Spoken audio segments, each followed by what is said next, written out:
Suvasını, süpürgenin işçilerini 12 kişiyle başladım, bitirdim. 2015 6. aya kadar bitirdim. Benim burada sigortalarımı hepsi YT İnşaat biliyorduk. YT İnşaat'ı zaten. YT İnşaat'ın sahibi YT kimdir İnşaat, efendim? Yücel diyordu. Halbuki burada bir havası bir şey yoktu. Sonra öğrendik, baktık, tekçeler inşaat çıktı. Benim bütün elemanlarım sigortasını tekçelerden çıktı. Tekçeler İnşaat kimin Tekçeler peki? Ankara'daki bir firma.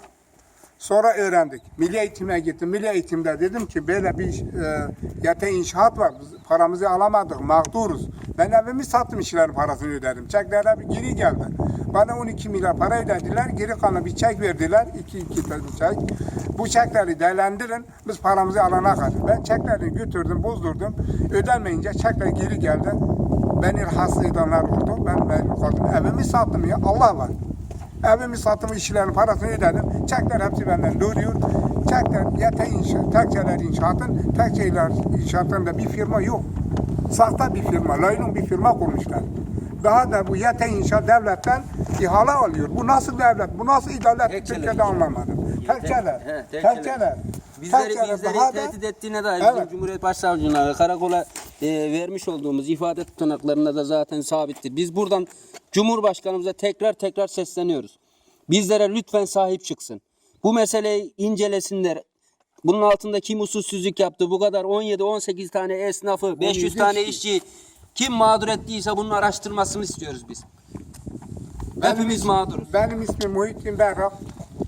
30 senedir bu bölgede oturuyorum. Kendim Vanlıyım. Geldi burada bir daire aldık çoluk çocuğumuza. O da Allah kabul etmesin. Böyle ihaleyi böyle insanlara verene. Ben de şunu söylüyorum. Madem bu 80 milyon nüfus olan bir Türkiye'de bir tane tekçeler adına müteahhit var yani.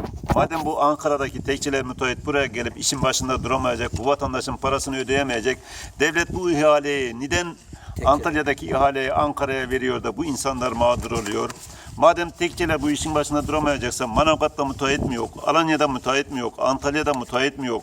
Bir ihtiyacı olan müteahhite neden vermiyorlar bu ihaleyi de böyle şey yapıyorlar. Sahtekarlara veriyorlar. Sahtekarlara verip burada zaten şey yapıyorlar. YT İnşaat diye bir tabela vardı. Biz hepimiz YT İnşaat'ın buranın yüklenicisi olduğunu zannediyorduk ama öyle bir şey İsim Ramazan YT. Özaydın.